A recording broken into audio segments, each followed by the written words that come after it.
Hello, this is Ann Théato of the Psychic Matters podcast. Welcome to episode number 62. I have just returned from a trip to Ireland where I was visiting my mother, who's 89. It was really, truly lovely to see her. And I was also teaching in Dublin, invited over by spiritual medium Susan Hughes. And we delivered a beautiful weekend workshop called The Extraordinary Medium in Dublin. Do keep an eye on Susan Hughes' website and her Facebook page because we will be offering further workshops in Dublin together because we had such a great time. So if you are an Irish listener and you are living in Ireland and you love to come along to one of our workshops, we will be announcing those shortly. And of course, if you live in England or Scotland or the Isle of Man, you're very, very welcome to come over to Dublin and join us when those are announced. I think we're going to do one in August, and then we're going to offer another programme in the spring. So watch this space, as they say. If you go to my website, anntheato.com, you can sign up for my newsletter, which comes out twice a month, basically just telling you when the next podcast is released to remind you to listen to it and who my guest is. But on the bottom of those emails that I send out twice a month, I always list my current courses. So if you're interested in studying with me, joining my development circle, joining my scrying and ancient divination circle, or any of the other courses that I'm offering in Ireland, Scotland, in England and online, then do sign up for my newsletter and then you won't miss out. You'll be able to know what I'm up to. So that's anntheato.com, anntheato.com. And now I want to introduce you to my guest this week, psychic medium Sandie Byrne. Sandie comes from generation upon generation upon generation of readers. Her family, her grandmother, her great-grandmother, all of them were readers before her. And she grew up with this natural ability and this acceptance within her family that her innate gifts were to be cherished and to be celebrated. She's with us in the studio today to let us know what it's like growing up in a family where your gifts are instantly accepted. I'm absolutely delighted to welcome my guest today. She's a psychic medium and she comes from generation upon generation of readers. Sandie Byrne, welcome to Psychic Matters. Thank you, Anne. It's great to be here and thank you for the invite. It's so lovely to meet you, Sandie. And you live very close to my mum. My mum lives in Ireland and I've told my listeners that I'm over here visiting her at the moment. So it's really beautiful. And we're hoping to meet up later in the week. So that could be quite exciting, yes. COVID allowing. Let's talk about your ancestry, Sandie, because I find that really, really fascinating that you come from this generation of women, possibly men, let us know about that, who have read and read and read over the centuries. And for many of us, we have been stopped in our tracks. We've been told we're not allowed to read. It's wrong. It's all the rest of it. So I'm really interested to talk to you about being accepted from the moment you were born. Sure. Well, as you say, I come from Ireland and I'm from Tipperary, which for people who aren't familiar with Ireland, I call it the belly button of Ireland. So if you see Ireland like a teddy bear, Tipperary is the belly button of Ireland. And my family are from Tipperary, going back generations. And yes, as you say, many, many generations of readers. And, people will know that historically Ireland was a very Christian and mainly Catholic country. So where I'm from in Thurles, this is where all the priests used to be trained. So as I was growing up and I went to convent school for 13 years, every morning you would walk past the cathedral and right across the road was the college for the priests. So you would see hundreds of student priests processing across the road to go to mass early in the morning. So this wasn't an environment where you talked openly about seeing dead people. Okay.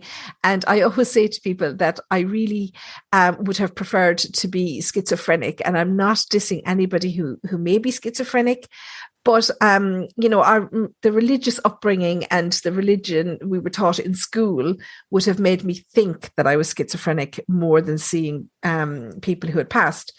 So the fact that I had my grandmother who was a psychic was so great. So my grandmother on my mother's side, she was Mary O'Brien when she was married, but she was Mary Keating from a village called Dundrum in Tipperary, or Caton, as we say in Tipperary. It's spelled Keating, but we say Caton. And her mother was also a reader, and her mother before her was a reader.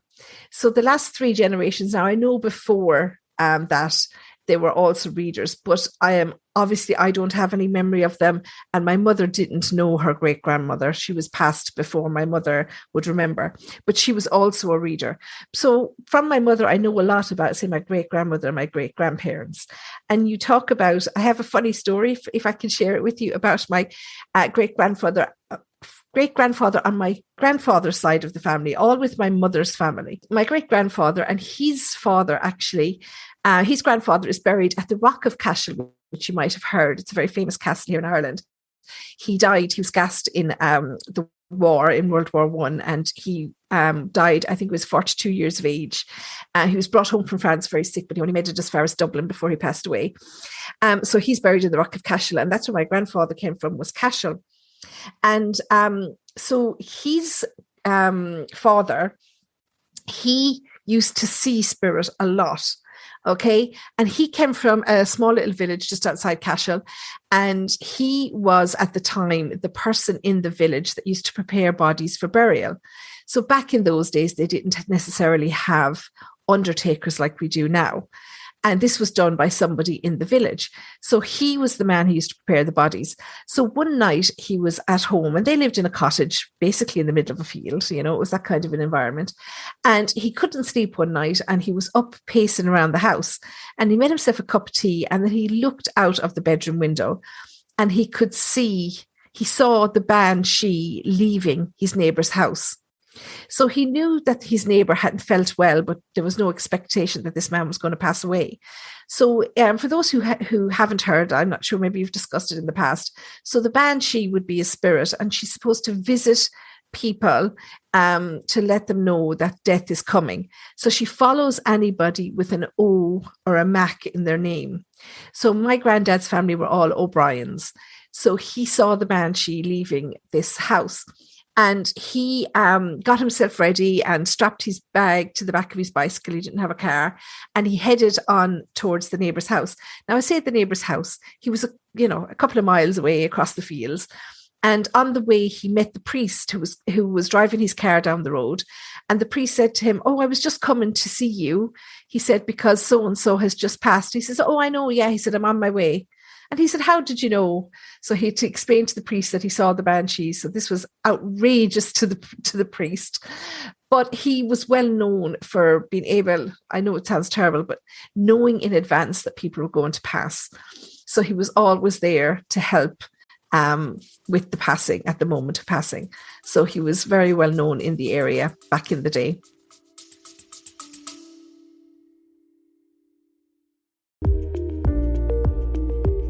Eye-Opening Moments podcast are real-life stories of adversity, encounters, and perspectives. They are moments that can lift your spirits, give you some food for thought, or move you. For the introspective mind that likes to reflect, discover, and find solutions or meaning in a complex life, listen to Eye-Opening Moments podcasts. Gosh, that's amazing. Great story. And so I suppose my own journey, starting from when I don't remember a time where I didn't see spirit. Okay. And I think, if you were to talk to a lot of children when they're young, they would also have similar stories of seeing people or things happening. I mean, for example, I don't believe in imaginary friends. I believe it's our spirit guides or spirit relatives around us. So because there was this understanding within our family that, spirit were always around us, nobody ever said to me, "You're imagining it," or "You can't talk about those things," or anything. It was always very welcome, and it was brought into the conversation. So for example, even though I lost my grandmother when I was 7, I do have a lot of memories of her because she was so helpful to me in at that point of my life. So if I was at my grandmother's house or whatever, and sometimes the door would open, sometimes the door would push open randomly. My grandmother would always say, "Oh, come in and sit down and join us." And she would literally put an extra cup on the table and fill it with tea. So she would welcome the spirits into the house always. And she had a great way of seeing them as well. So as I say, she originally came from a village. She moved here after she got married to Thurles, but she came from a village called Dundrum. And her mother was very, very well-known palm reader and medium. And there is a story from when my grandmother was very young. I think she was about 13 or 14. And the neighbour was ill. So very Irish thing, you'd make a pot of stew or a casserole or some food, and you'd bring it to the house, to help out, to make sure everybody was fed while the lady of the house was sick. So my grandmother had made a big pot of stew, and she headed off with my great-grandmother, had made a big pot of stew, and herself and my grandmother headed on down to the neighbour's house. And on the way, they met the neighbour. On the street, on the road, and they had a chat with her. And my great-grandmother said to my grandmother, "Will you go home and get me my bag?" So she was also someone that would have helped out, to lay somebody out, whatever. And my grandmother ran home and then came back and met the two, and the women were just saying goodbye. And my grandmother said to her mother, she said, "Why am I getting your bag?" She said, "That lady's obviously better." And she said, "No, she just stopped to say goodbye. She's on her way to heaven." So literally the two women had encountered the spirit on the road, but the lady had passed. She was on her way to heaven. She just stopped to say goodbye. And another time it happened, the same lady, she had a friend who was in hospital, and she'd been friends with this lady for many, many years since they were young children. And she had walked to Clonmel to visit this lady in hospital. It was a long walk at the time, but nobody had cars. And she spent a couple of hours visiting with this lady in hospital, and then she walked home. But as she arrived home in the village, she met this lady. So she was walking along the road, and there was a stone wall, between her and the field. And inside the stone wall, her friend was walking towards her. And my mother can remember exactly, her grandmother telling her about the story. And she said, "I knew the minute I saw her," she said, "and I said to her, 'What are you doing here?' And she said, 'I just wanted to come and tell you what a good friend you've been to me all these years.' She said, 'We've been through so much together.' And she said, 'You're the only person that's come to see me in hospital.' She said, 'You're the only one that took the time.' And she gave her a big hug, and she said, 'I'll never forget you.' And so my grandmother continued walking into the village, and she went straight to the family house. And she arrived just before the priest, because nobody had telephones back in those days in the villages. So the priest would get the phone call from the hospital to say this person had passed away. So my grandmother arrived just before the priest, who had come to tell the family that their loved one had passed. So she met her. Yeah. So this was a common occurrence for my great grandmother. So she would see spirit a lot. So a lot of people, as I say, she didn't have a phone or anything in the house. So people used to come and queue up outside her little cottage in the village from like 6 o'clock in the morning, waiting to get a reading from her. Like, she was very well known. And my mother can remember going out with her grandmother, like doing the shopping or whatever, back in the days where you used to go on holidays to your grandmother's house, and she used to go shopping with her grandmother. And she said you'd be walking like through the village or whatever, and people would be putting their hands out in front of her going, "What's happening here? What's going to happen with this?" Just to get readings off her on the street. So she was quite well known around for her readings as well. So I feel myself that I was very, very lucky to have had this background. Although I think I was 2 when my great grandmother passed away, I don't have any living memories of her. And then I was 7 when my own nanny passed away, my own grandmother. Now, she was teaching me to read tea leaves at the time that she passed. So I got a good background from her. And unfortunately, she was only 56 when she passed. So she was very young when she passed. So I really felt that I missed out a lot with her.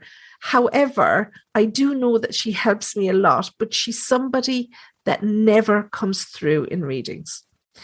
This year actually marks 40 years since she passed. She died in 1982, and she's never come through in a reading. Never. And this lady, people find it hard, and I'm not going to tell you what you should or you shouldn't believe, but a lot of people find it hard to marry their religious beliefs with their spiritual beliefs. And my grandmother was the most religious person that you would ever meet. She had such a faith. She had a picture of the Pope in every room of the house. She had statues of Our Lady all over the place. She had more rosary beads than I care to remember. But she had an ultimate belief in life after death, really and truly. But when she was alive, she only read tea leaves for close friends and family because she had 10 children. She didn't have the time to give to the readings. So my great grandmother, she had less children, but she also took in 2 children during the war. She took in 2 children that were sent over from London during the war. Bear in mind, this was a family that didn't have anything. So she took in these 2 little boys and they stayed with her and she raised them. I don't know the full story. I think their parents may have been killed during the war, in the first war, obviously, because the 2 boys went back and both fought in the Second World War. They both joined the Air Force. One was a pilot and one was a tail gunner, if anybody knows the Air Force and what that means. So, and luckily they both survived the war, thank God. So there's a little bit of a synopsis of my history and my family. So there is a lot going on. My grandfather's, as I say, his father used to help out with laying out bodies, but his mother was also very spiritual, and she was very in touch with the fairies. And she had an instant when she first married my great-grandfather. She moved to where he lived, and they were farmers. And she got caught overnight in a fairy fort. She got trapped in a fairy fort overnight. So it was harvest time, and they were cutting the hay. And so literally my great granddad and his brothers, whatever, they would cut the hay. And then she went out with a wagon in the evening to collect all the bits from around the edge of the field, the bits that were left over. And she stayed in there after dusk. So as it got dark, what happens in a fairy fort is that the fairies don't like you to be in there on their space, especially after dark. So what they do is they move the gate. So every time she went to the gate, it wasn't where she thought it was, and they'd move the gate again. So she ended up sleeping in this wagon overnight until the following morning when she actually could get out of the fairy fort. That's such a brilliant story. Yeah. So there's lots of them around Ireland, the fairy forts. I know you've talked about that in detail before. We have, but for those that maybe haven't listened to those other episodes, tell us a little bit about the fairy fort. So fairies, I suppose, wouldn't be my general area of knowledge. But basically, there's little patches, if you like, of land, okay, generally surrounded by trees. So this was a small kind of field that she was in, okay. There's one actually at the back of my house, okay, and it's like a huge, huge field, and the farmer sows crops there all the time. And right in the center of the field, it's like a circle of trees, okay, and it's overgrown and there's bushes and everything in it. But nobody will disturb it, because if you disturb the fairies there, it's supposed to bring bad luck. So, for example, where I live, there's a lot of hunting that goes on. Okay, so you see people on a Sunday on their horses hunting foxes and stuff. Okay, not something that I've ever taken part in, but it does happen around. And some of the farmers let them on their land and some don't. But there was a day last summer where they actually ended up in the field at the back of our house. It doesn't belong to us.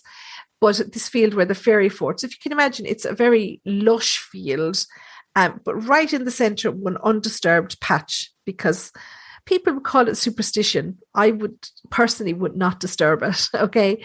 I mean, there's motorways and everything that are rooted around these. Okay. That's the feeling of the bad luck that they bring. So the hunt chased this fox into the fairy fort. Okay. The dogs followed the fox in, but the horses would not go in. The horses all refused to go into this like little circle of trees. Only the dogs went in there. And I think, I don't know, but I'm not inside the brain of a dog, but I think the dogs were just running and just kept running without thinking. But the horses literally refused. They just stopped dead in the field and wouldn't even go within 3 meters of this fairy fort. So there's definitely something there, because I think animals are very, very perceptive. If you want to know if there's something going on in your house, bring a cat or a dog or some animal into the house or into the room. You will know immediately if there's something going on there. Yeah, that's a really good point. And it's interesting you talk about this fairy fort, and you said the fairies don't like you to be there after dark. And it's very interesting. Once upon a time, back in the day, I had an allotment in London. It was just a little patch of land that I used to grow fruit and veg on for fun. And in the winter months, when the nights began to draw in, I would come to the time where it was getting dusk, and there's just this overpowering feeling would come over me, like, I have to leave now. I have to go immediately. I cannot be here. And I couldn't describe it. And until you just said that just now, I could never really understand what that was. But I really do feel it was a time. It's that dusk time. Yes. That's something very important needs to be done. This is their time. Yeah. Yeah, it's their time to come out, and, you know, that they own the field or the area or whatever, and they can come out and you know, do whatever. Now, there's lots of books. There's actually a lady that lives not too far from me who's written a whole book about fairies and the legends about fairies and all the rest of it. So, I mean, I really would have to defer, you know, the deeper meaning to those people, because it's not something that I've researched or had a lot of experience with. But I know that you don't mess with a fairy fort, and you don't especially go near it after dark. But like that, because you're so spiritual, you get the feeling yourself, you know, that you're not supposed to be there. But you can see them if you're driving around Ireland. You will see a lot of them. The roads are routed around them. You know, house plans are moved because of them, and they literally just sit in the middle of fields untouched. And people wonder, well, why do they not plough that one area of land, you know, right in the middle of a field? And that's why, you know, because it is the fairy fort. Gives me the shivers, honestly. Yeah, you know, it can bring a lot of bad luck. Yeah, it's amazing. It's absolutely fascinating. Let's go back. Can we go back a little bit over some of the things you've just said there? Because all of this just fascinates me. I love it. I absolutely love it. I think you're so lucky to have this understanding in your family. You talked there about the banshee visiting the neighbours, and that your one of your member of your family, I can't remember whether it was your grandfather or grandfather's father. My great-grandfather, yeah. Thank you. Yeah, your great-grandfather, who saw this spirit coming to visit the neighbours. And you said that the banshee follows people with an O or a Mac in their name. Do you know why that is specifically, or does everybody else not get followed, or what happens? You know, I think that they do. There is this understanding that anybody with an O or a Mac in their name, but everybody in Ireland has an O in their name. Historically, everybody's an O something or a Ni something, okay? Because it's the Irish name. O means son of, and Ni means daughter of. So everybody in Ireland would have had those names until we were, I suppose, I don't know what you want to call it, we became part of Britain, and we weren't allowed to speak Irish. We weren't allowed to use the O in the name. So, for example, even though I'm Byrne, I'm only Byrne by marriage, but you know, before my husband's grandfather, it was always O'Byrne. So the O's were dropped by certain generations because of, you know, it was very frowned upon to use it. And if you go back before, you know, 1921, we weren't allowed to use it. So technically, we're all O something here in Ireland. But for some reason, it said that they follow anybody with O or Mac in the name. Why? I honestly would be lying if I gave a guess. Because I really couldn't be sure. But they're the only people that seem to report having heard or seen the banshee. So technically, what the banshee is, so she is a spirit and she's a woman, okay? She's a female, and she sits outside the house of the person who is going to pass. And she said to comb her hair. So she's got really long hair, and she combs her hair and she wails. So you hear this wailing sound outside. Some people just hear her. Some people see her. My great-grandfather would have seen her a lot, okay? And even with my own grandfather, his brother died very young. He had, I can't remember what you call, they used to call them blue children, something used to make some heart condition or some virus that they used to get at the time, used to turn their lips blue and that. So he'd been in hospital for like 3 or 4 months. And then when he came home, he wanted some fresh air. So my great-grandfather took him outside and sat him in at the side of the field, wrapped in a blanket, and told him to stay there because he wasn't supposed to exert himself, but he was allowed to get fresh air. So my great-grandfather was going around and he was ploughing the field. And of course, being a 13-year-old boy, this boy felt, I want to do something. So he tried to climb the tree while his father was at the other side of the field, and he had a heart attack and passed when he did this. So my grandfather lost a brother when he was very young. And so, you know, they had all heard, it was a couple of nights before, but they'd all heard this. And, you know, the first instinct when you hear this is that somebody older in your family is going to pass, don't you? You don't think of the young people, and especially the fact that he'd just come home from hospital. They said he was going to be okay. And you automatically start to think of the older people. You know, it's just human nature. So it's not always easy to know exactly who is going to pass. You probably know that yourself from your experience. You know, I think, you know, everybody that's listened, I'm sure, would have heard of Princess Diana of England. And I remember, I can't remember, what was I, 22 or 23 when she died? And I had a dream about 2 nights before she passed, that there was a death, and that for some reason, you know, that Princess Harry and Prince William were told, and I could see a funeral.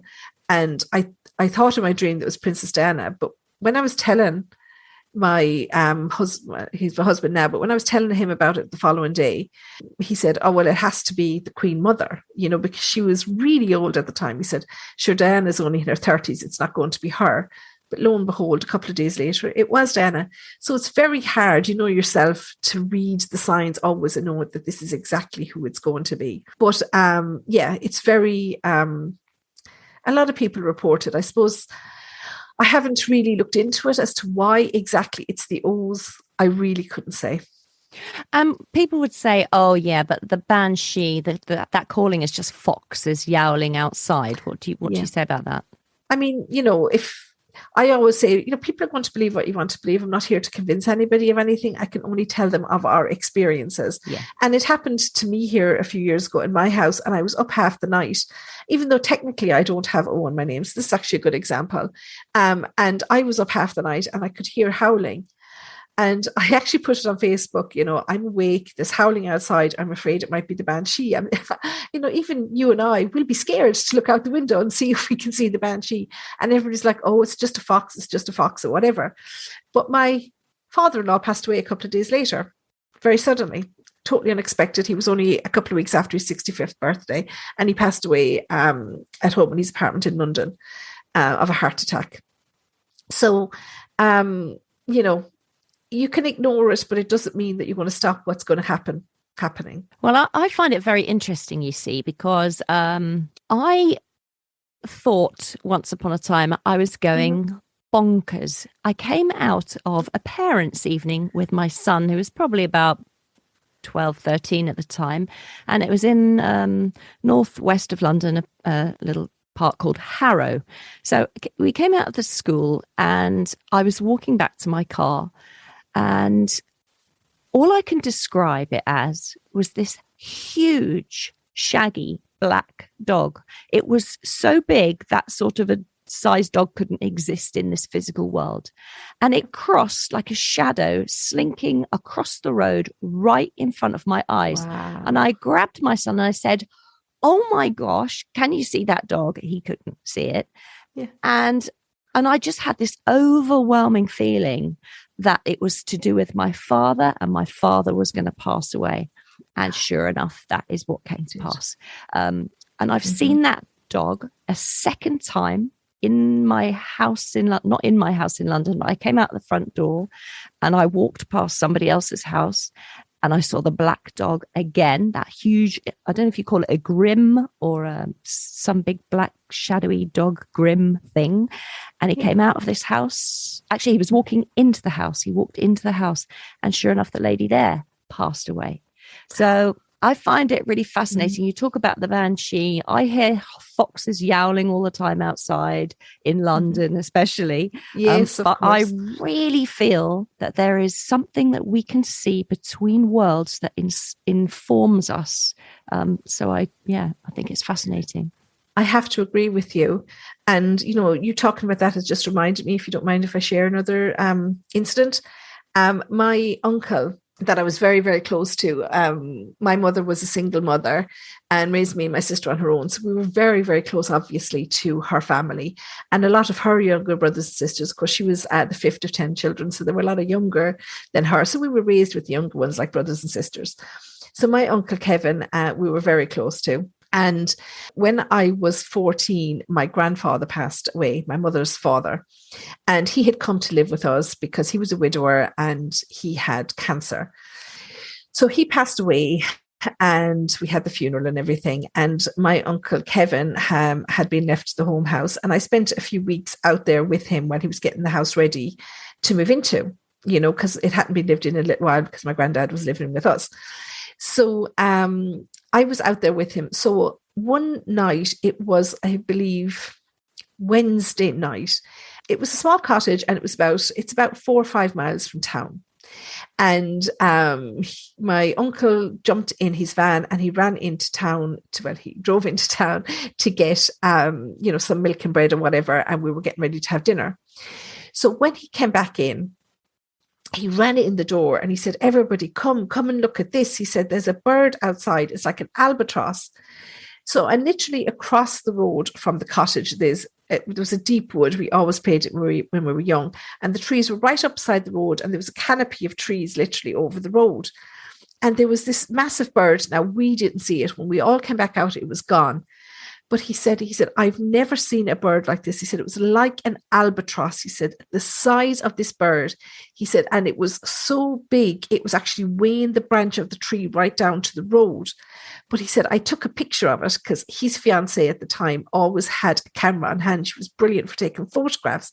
He said, I grabbed the camera. He said, I hopped out and I took a picture of it. So he left those days. It was 1989. Those days you had to leave a film into the chemist for 48 hours to get your photos back. We didn't have digital cameras back then. So he left the film into the chemist and he was away. He was racing. He used to race motorbikes. And on the Saturday morning, he lived actually in Limerick. So he was driving from Limerick to where he was racing up outside Mullingar in County Westmeath. And his fiancée told us that morning, she said, every single magpie that was in the country must have landed on the road in front of them. She said they were literally flying at the van. They were literally on the road, daring us to drive over them. She said, I've never in my whole life seen so many birds. And unfortunately, he had a fatal crash that afternoon. He was 31 years old and he passed away that afternoon. So when she collected the photos from the chemist early the following week, the only picture that didn't come out on that roll of film was the one he took of the bird. It didn't come out. Every other photo came out perfect except the one he took of the bird. That gives me shivers all over my body. Yeah. And as I say, the bird, she said they were literally just flying at the van. They were flying at the front of the van, the back of the van, the windscreen. They were just all over the place. And they said they'd never seen anything like it. And he had a dream as well. And I don't forget, he's my uncle and his mother and my grandmother was his mother. So, he came from the same lineage as I had. And that Friday night before they left for the racing, he didn't sleep a wink. He told her that, now this was a fit man. He was 31 years old. He only drank socially. He didn't smoke. He went to the gym quite often. He was into his weightlifting. He always watched what he ate. And he could not sleep. And he said, I had this dream last night. He said that something was chasing me. He said, and no matter how fast I ran, I couldn't get away from this person. And he ran a lot. He used to jog and he used to run a lot as well. Very into his fitness because of the racing. And he said, I just get this funny feeling that something's coming for me. Now, he wrote it down to stress because the following Monday, he was supposed to sign a huge contract, which he had his own business. It would have catapulted his business into the stratosphere. And he kind of thought that maybe this was just the stress of, the extra work and whatever he was taking on, the responsibility, if you like. But no, we really believe that it was all signs that his time here was coming to an end. Yeah, it's incredible. Absolutely incredible. I love You these don't think stories. that someone's going to go at 31, do you? No, absolutely not. Not at all. No. And I was going to say to you, until we've talked further, I was going to ask you, do you think that in this modern day, it's more difficult for us to be as in tune as the generations before, because we're so overwhelmed with our notifications on our phones and things like that? And yet I know 1,000,000% that I saw that black dog twice, completely out of the blue, when I was just going about my business. It just suddenly came out of nowhere, and those two people passed away afterwards. I know that for an absolute fact.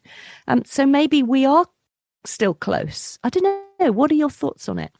I agree 120%. We are, because, we have television, we have computers, we have calculators. We don't even have to use as much of our brain as we used to do the little things anymore. Okay. So my grandmother was a huge believer. I mean, they didn't have, obviously, television when, the kids were very small. They only got television at some stage in the 60s, I believe, in the house.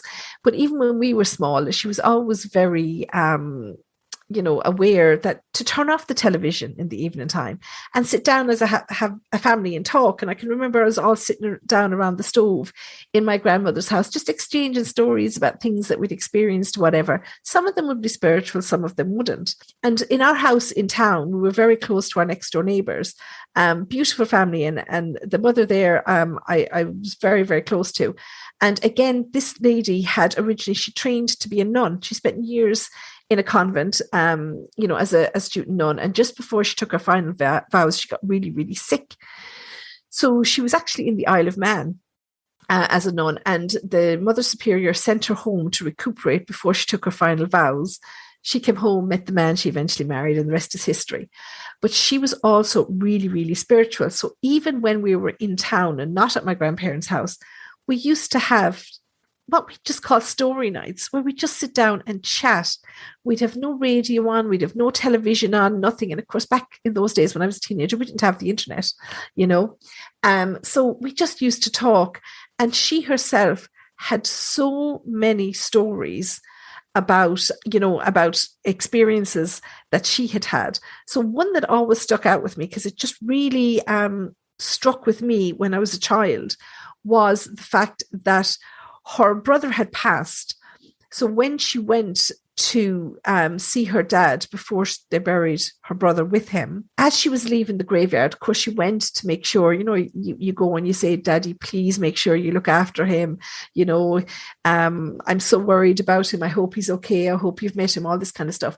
And as she walked out of the graveyard, she heard her dad's footsteps behind her, and she knew it was him because he had a limp and he slightly dragged one of his legs, so she knew the walk, and I remember her telling us that story. And I think it's important that we share these experiences with other people, because otherwise people tend to write things off as their imagination, as coincidences. They start to think, like me thinking that I was schizophrenic when I was younger, because especially with children, nobody wants to be different. So therefore, if you're not talking about what you're experiencing, and believe me, more people around you are experiencing that too, but nobody's talking about it. Because my cousin, her dad was my mother's brother. I remember as teenagers, we were always together. We were just stuck together. Either she slept at my house or I slept at her house. And she said to me one night, Sandie, I need to talk to you. And I said, why, what's wrong? And she said, I hear people talking at me all the time. And I just said, oh, thank God for that, because I can see them, So that's great. We just don't open up enough, and we think that people are going to think that we're mad, okay? But I think you have to take that leap of faith, because there's an Irish saying, I don't know, do you use it over there, but we always say, anybody who knows you better, and anyone who doesn't, you don't care about. Okay, so the ones that know you, they know you're not mad. They know it's coming from experience, and likely they'll relay their own experiences. And this chat time that not enough people have, in my opinion. Okay, I'm sure there are people out there that do, but I have always made it a point. I'm not a perfect parent, don't get me wrong, but I've always made a point that we all sit down to dinner together, no phones, no telly, nothing, and we talk about everything that's gone on during the day and what we've experienced or anything. And I have 2 boys, and I don't know, do you find with your son that he has spiritual experience? Because I have loads to share about my boys. Oh, share away. Yes, I do. And I was the same as well with my children. Again, it was the way I was brought up. We sit around the tea table, the dinner table, Yes. whatever we're eating at the end of the day, and we discuss things. The phones are banned. Nobody is able to, we have to talk to each other. And yeah, it was lovely. We used to, it's real sharing time. I think it's really important for families as well. But all kinds of things come out when you're having these just very informal Don't they? chats together. Yeah, it's brilliant. So yeah, both my children are very spiritual. Tell me about yours. Well, both of them are spiritual, but I have a story that is my favorite about my youngest boy, Charlie. Now, we have an older boy. There's 8 years between my 2 boys. So we have Donica, who's my oldest son. He's 21 currently. So he was our honeymoon baby. He was born 2 weeks before our first wedding anniversary. And then it took us 8 years before we had Charlie. So we had 4 miscarriages between the 2 boys. And then I had 2 miscarriages after I had Charlie. So we're so lucky to have them. They're both here and they're both healthy. But when Charlie was about 3, so we moved into this house where we're currently living when Donica was 2. Okay, so there was not even a thought of having Charlie at that point. So when Charlie was at the age about 2.5, 3, you know, where they're totting around and they're starting to put sentences together and all of this. So he was in the conservatory off the kitchen, and I was kind of just, faffing about. And next thing I looked out, and there he was, and he was knocking on the wall. There's a very low wall between, obviously below the window. And he was knocking on this wall and putting his ear up against the wall. And I was like, what are you doing? And he said, I'm looking for Brother Dodie. Okay, so one, he couldn't say the name Donica, so he used to call him brother. And Dodie was my eldest son's name for his soother, because he couldn't say soother or dummy. He used to call it Dodie when he was young. Charlie never took a dummy, ever. So he didn't know what a Dodie was. So I was looking at him with this really confused look at my face. And I says, what do you mean? And he said, brother dropped his Dodie in here. And then it dawned on me, when the house was being built, we came out one evening to see the progress on the house. And my son dropped his dummy in the cavity of the wall. Okay, so he was 2 years old. He dropped his dummy in the cavity of the wall, and we laughed and we said, leave it there. You'll always be a part of the house. And subsequently, we forgot about it. So here we are, about 9 years later. And my youngest then was knocking on the wall. And I sat down on the couch in the conservatory, and I was like, wow, how did he know that? I'd completely forgotten. Next thing, he ran and jumped at me, right? And you know when they jump on top of you and you nearly fall over? And he gave me this big hug. And I said, wow, I'm such a lucky mammy to get hugs like this. What did I do to deserve it? And he said, he went like this, Kevin told me to give you that hug, he said, and I totally forgot. And I was like, what? And I was like, who's Kevin? I said, is Kevin somebody at the creche or whatever? And he like leaned back and looked at me out of the corner of his eye, and he said, you know Kevin that died off of the motorbike, he said to me. My uncle that died when I was just gone 15. And he was only young. I hadn't spoken to him about Kevin or told him about Kevin or anything. Well, there's pictures up around the house, but I never said, oh, he died off a motorbike, And I looked at him and I said, when did Kevin tell you this? And he said, when I was in heaven and I was choosing you to be my mammy, he told me that you were going to be the best mammy ever. And he said, my brothers and sisters that didn't get to be born, he said, they told me that I'd picked a good mammy. Oh, how would he know that I had miscarriages? Well, he wouldn't. No. And he told me, and so he gave me a big hug and a big kiss from Kevin. And then a few years later, in 2017, God rest my poor father-in-law that I had spoken about, who passed away suddenly. So my father-in-law, my husband was born and raised to Irish parents in London. And I imported him here when he became an adult. I brought him back. I had worked in London for a few years myself, and I brought him back to Ireland with me.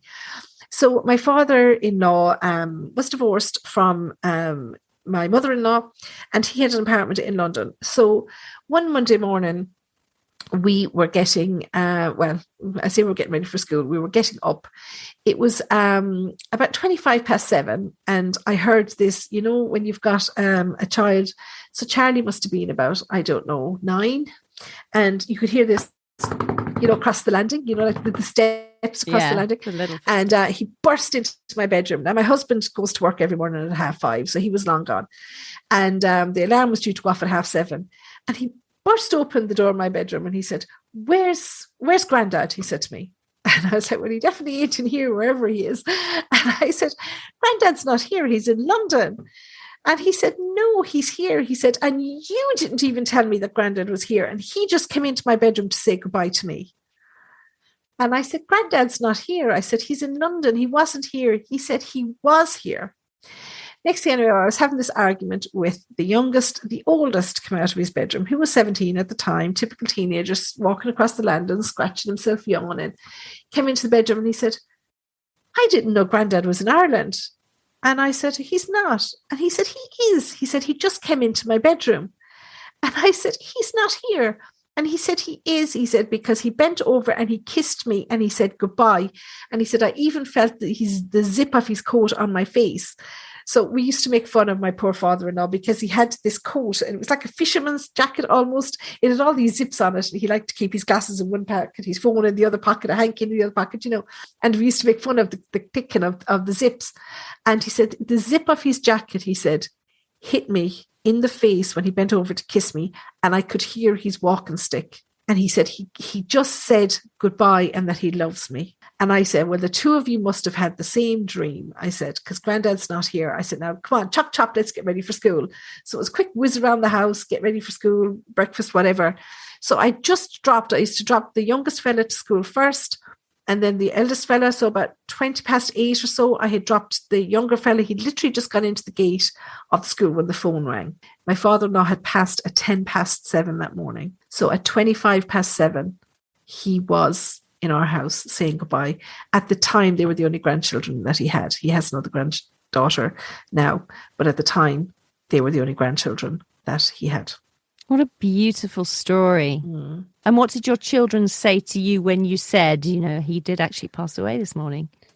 They both just went. I left the younger fella at school for the day because there was no point in dragging him out of school and upsetting him. Mm. The oldest fella was there when I got the phone call, so he was upset. But he just said to me, he said, I told you Grandad came to say goodbye to me this morning. He just said, I told you so. Just beautiful that he came to say goodbye and they had that from their grandfather. That is just 100%. Extraordinary. Yeah. So sad, but nice at the same time, that he did come to say goodbye. I agree with you. They'll always have that. So it's beautiful. So let's talk about you, Sandie, because you are a psychic medium and you're reading for people. Tell us a little bit about if somebody wanted to come to you for a reading, what sort of things are you offering? Okay, so I'm doing all my readings online. I'm also a trance medium and trance healer, but I haven't been doing that for a while because with personal circumstances, my mother's been quite ill the last few years. She's battling cancer still. So I've kept on my business online. So at the moment, I'm just offering psychic and mediumship readings online. I say just. And so I assume your listeners know the difference between a psychic and a medium reading. So, well, why don't you explain it as well? Because some people may not, and this may be the very first episode they've ever listened to. So that would be very interesting. Problem. Thank you. So in a simple way, a psychic is someone who reads the energy of the living, and a medium is someone who reads the energy of the dead. Okay, so a psychic is someone that would read you, what's going on in life, what's coming up in the future. The medium I say just in inverted commas, just talks to dead people. So that's just like having a conversation with your loved ones that have passed, getting their opinion on things, finding out what's going on for them, who they're with, and gaining evidence of life after death. Okay, whereas if you want answers about what's going on for you, what's coming up, the best route to take, that's the psychic reading, okay? Because your loved ones in spirit can give you their opinion on something, but it doesn't mean that it's right or that it's gospel. you need to get the psychic reading if you're looking for advice on life. So in short, that's the difference between the two. So I offer both. So the psychic readings that I do, they're an in-depth reading. So it's a 3-year reading. It's a mixture of tarot cards and a numerology forecast.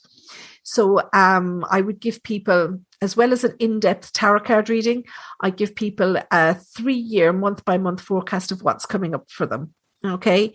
And then with the mediumship reading, we just see and speak to whoever comes through. Okay. I can't promise anybody. I know everybody comes with expectations of this person or that person coming through.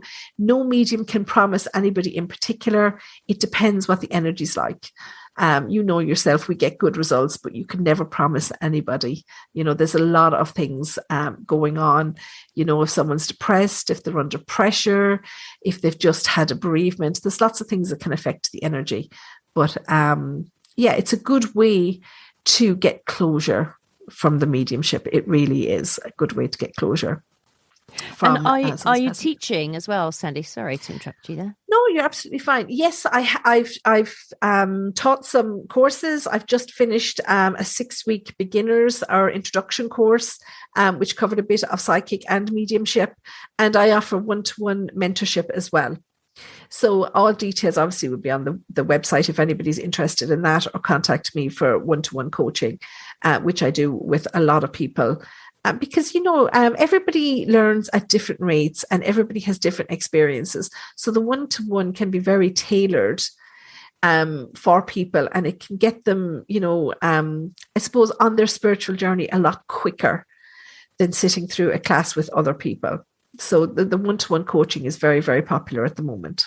Yeah, that's beautiful. And you've got a picture on your website of you holding up a trophy which says Winner Medium of the Year. Tell us about that. So I won a trophy last year and I won it again this year. So it's prestige awards. So they're a company that does, you know, small business owners like you or I. So they recognize the efforts that we put out.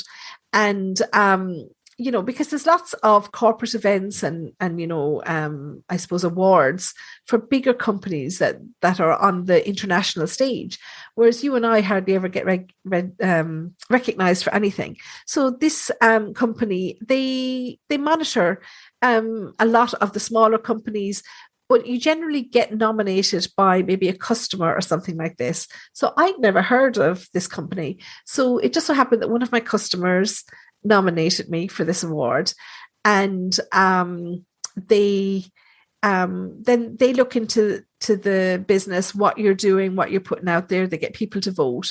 So as it happened, I won this award last year. I won it again this year, I'm delighted to say. So they kept monitoring the business, and I started my own podcast, if you don't mind me saying so, during the lockdown for people. And we did regular lives, and we had people, you know, offering healing and self-help and all kinds of stuff. I had them live on my Facebook page during the pandemic to help people to get through this. You know, it really was an exceptional year. Well, 2 years, I suppose. And a lot of people were in a lot of dark places. So I tried as much as I could to help people through this. So they rang me up and said, look, we never give this award 2 years running to anybody because we like to recognize as many people, but we wanted to recognize, you know, the effort that you've put out. So I got that award, and I won a second award as well this year, an Irish Enterprise Award for 2022. So look, they don't mean anything. They don't mean that I'm any better a medium or a psychic than anybody else. You know, they don't mean that I'm any more special than anybody else, but it just means that somebody's recognized something that I've done, and that they have, I suppose, gelled with that in some way and appreciated the effort. Okay, so even though I was delighted to receive them, because you will know that when you're working by yourself, you feel very isolated. Yes, and you wonder if you're making a difference at all, because that's all we're here for, is to make a difference and to spread the word of spirituality. So it doesn't make me any better than anybody else. I do want to point that out. Okay, I don't necessarily think that I'm special just because I got an award, but it is nice to be recognized, and it's a confidence boost, because I'm sure a lot of people that listen to you have been on a spiritual journey. Maybe they've done some circles, some development, whatever. You know, mediumship and psychic work is all about confidence. Confidence and trust. They're the two things. Confidence in yourself and trust in your spirit guides. And if you've got those two things, then you're a good medium. in my opinion. I just want to say congratulations for those awards, because Thank you. I think they're amazing, and I think I'm so thrilled for you. I think it's brilliant to be recognised in that way. So congratulations, that's massive. Thank and you I'm so thrilled much. for you. Thank you. Secondly, it's a pleasure. And secondly, we want to listen to good podcasts. We want to learn about things. Yes. And my listenership will want to listen to your podcast too. So can you tell us what your podcast is called? Yes. So it's Life After Life with Sandie Byrne. And it's available on all the main ones, Apple, Google. I broadcast from Podbean, but it's also, I have it embedded onto my website. So sandiebyrne.com, and click the podcast link and you'll get all the episodes there. Fantastic. And just before we finish, Sandie, because you've given us a lot of your time, I won't keep you, but we spoke about, or you certainly spoke to me about, how people read in different ways. I just wonder if we could finish by sort of speaking about that a little bit. Yeah, 100%. I get a lot of phone calls, inquiries, emails, whatever, about how do I read? Do I use tarot cards? Do I use tea leaves? People looking for palm readings, whatever. So I just want to let people know that, it doesn't matter how somebody is reading you, okay? So, for example, when I started reading years ago, I didn't used to use anything, but people liked to see something. So I started using tarot cards, okay? Now, I've never read a book on tarot cards. I've never done a course on tarot cards. I just bought a deck of tarot cards that I felt that I could connect with and started reading. So my grandmother, as I said, she read tea leaves, okay? And she was teaching me tea leaves, God rest her, at the time she passed away. And her mother, my great-grandmother, she used to read palms. And my great-great-grandmother, she used to read bones and stones. So it's a really old way of reading. And, Dolly Parton has a song about these old bones? I think the song is called. So each lady in my family has they've used a different modality to read, okay? But the readings are all the same, okay? There's no difference in the way that we read. So it doesn't matter. I worked in Canada, and there was a guy that used to travel around there, and he used to hold people's hair to connect with them. All people are doing is they're using something. It doesn't matter if it's a crystal ball or whatever. They're using something to connect with your energy, okay? Now, I was interviewed on Canadian television, and I said this, and I got a lot of backlash from readers, but it's my opinion that whatever we're using to read, it's only a distraction, okay? Because when I used to see people at my home, I just had a few crystals on my desk, okay?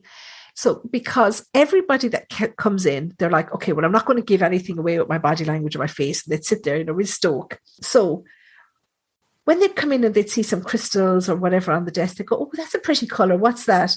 And the minute something took their attention away, it left their energy wide open to be read. So no matter what people are doing, it's taking your attention, because people are there and they're looking at the tarot cards, or they're waiting to see a picture come up on the crystal ball, or they're looking at their hand to see the lines. And when their attention is taken away, bam, their energy is wide open for the reader to read. So you could say it's just a distraction. I did a psychic course some years ago, and we read each other through tissues. So the lady went around with a box of tissues, and we all took a tissue fresh out of the box, and we scrunched it up and held it in our hand. Okay. Then after a few minutes of explaining the exercise and everything, we passed it to the person on our left, and that person had to read us using this tissue. Okay. And we got the most accurate readings. Why? Because everybody was looking at the tissue wondering, where is she getting that from? And it left our energy wide open. So it doesn't matter if you're looking for a reading. I mean, unless you specifically have a preference, which I totally understand. Okay. Some people like in-person readings, not online. Some people like tarot cards, not crystal balls. That's absolutely fine. But if you don't have a preference and you're just looking for a good reading, look at somebody's reviews rather than how they read, because the readings should be the same. Does that make sense? Yeah, that's brilliant. And it's very well described. So thank you very much for that, Sandie. And it makes me think, when I started off years ago, I was the tarot person. I just adored tarot. But what I found, and I'm now teaching ancient divination and scrying techniques. So it's interesting. We were doing tea leaf readings and we're reading stones and bones and things. And it's the same. And it is exactly the same. But what I find is when I'm working, I can pick up some fantastic information using these psychic tools. Yes. But equally, if I'm in a reading with somebody, I find them a little bit constrictive. And I would rather not use anything at all and just sit with that person and tune into their energy. But I love your top tip here about getting their energy field open. I love that, where they're distracted 100%. A little bit. Because what I say to people when I'm teaching, and I'm sure you say the same thing, if you're going to get something psychically, it's going to come straight head on to you. If you're getting something from spirit, it generally comes in from the sides. And you are going to get, the odd one that will be slightly different. But if you just think of that, then you can tell the difference between what you're getting from somebody psychically and what you're getting from them mediumistically. Because the one thing that I'm always, and this happened to me for the first time actually in the last few weeks, I had a lot going on. It was just like one of the busiest weeks I'd had in a long time. By the time I got to Friday, I was exhausted. And I was reading this lady and her mother came through, I thought. But then when I sat back and I realized, and I said to myself, where's this energy coming from? And it was hitting me head on. So I knew I was getting this information psychically. And I said to her, I'm sorry, but I'm not reading you. And she said, you are. The information you give me is exactly right. And I said, but I'm getting it from you, not from your mother. Because when she was sitting there thinking, please, ma'am, come through. Please, ma'am, I just need a message from you today. Please, ma'am, please. And she had this picture in front of her of her mother at her brother's wedding. Okay, I couldn't see the picture, but she had it on the desk in front of her. So as I was reading her, I was saying, okay, your mother is here. She's only past 3 years. And I can see her dressed in this blue dress with this certain pattern on and everything. And then I realized, okay, I'm actually getting this from her, not from her mother. And I was able to say to her, I'm getting this psychically. So it's so important that people understand what they're getting psychically and what they're getting mediumistically, because they are two different energies, so just that people are aware of that. And, honesty, I think, is always the best policy, because I said to that lady, okay, well, I can refund you, I said. And she said, no, would you read me another day when you're not so tired? So I read her a few days later. Her mother came through, no problem at all. Okay. So I think honesty as well in our profession is the main thing. Yeah, I think that's great. Yeah, and wonderful that you've highlighted that. I think that's really brilliant. It's very important. It is really important that we know that we're not putting words in spirit's mouth. That's the key. Yes. Yeah, we should be given what we're getting, although I was getting it, but I was able to recognize that I was getting it psychically and not mediumistically. Because, we always look, when we're talking about spirit, we always look at it as a hierarchy and one being above another. We know logically that they live parallel to us, not above us, but it's an easy way for people to picture it. So if you picture that above us is what we get, the next level up energy-wise is psychic, then you have to raise your energy even more to get to the mediumistic level. And just because I was so tired, I'd just done so many readings that week, I couldn't raise my energy enough. And, there's nothing wrong with admitting that, because we're not perfect. Yeah, that's great. That's absolutely fantastic. So, Sandie, it's been wonderful talking to you. If people want to find you, just once again, if you could let us know your website. Sure. So it's sandiebyrne.com. So it's Sandie with an IE, like Sandie Shaw. I was named after a UK singer called Sandie Shaw. So it's SANDIEBYRNE.com. And you'll find all the contact information there. Fantastic. Once again, Sandie, thank you so very much for joining us on Psychic Matters. Thanks for having me. Pleasure. Sandie Byrne there, everybody. I'm so delighted I'm able to introduce her to you all. Her website is sandiebyrne.com, SANDIEBYRNE.com. Go over there, go get yourself a reading with her. She does all her readings online all around the world. An incredible woman from generation upon generation of readers. Most definitely go and check her out. I'm afraid that's all I've got time for this week. Well, I've got plenty of time, actually. I'd love to chat to you all day, but one has to bring an episode to an end. So that's it for this week. I've got some brilliant guests lined up for you. Beautiful interviews all lined up. I just can't wait to meet all these fabulous people. I'm so lucky. I'm just so blessed to be able to meet these wonderful experts in their field and bring their work to you, the listener. I'm just delighted I'm able to facilitate that for all of us. So if you are enjoying this podcast, please do leave a written review. Written reviews really help the podcast climb up the podcast charts, and that means more people get to listen to the content, which is a win-win all round. Thank you so much for listening. I look forward to next week's episode already, even though I haven't made it yet, and it's going to take ages to get it together, and I'm now behind because I've been visiting my mum in Ireland and she had no Wi-Fi and everything's all like stacked up in terms of workload. But once I plow through it all, I look forward to bringing you further episodes. For now, my name is Ann Théato, and thank you so very much for listening to Psychic Matters.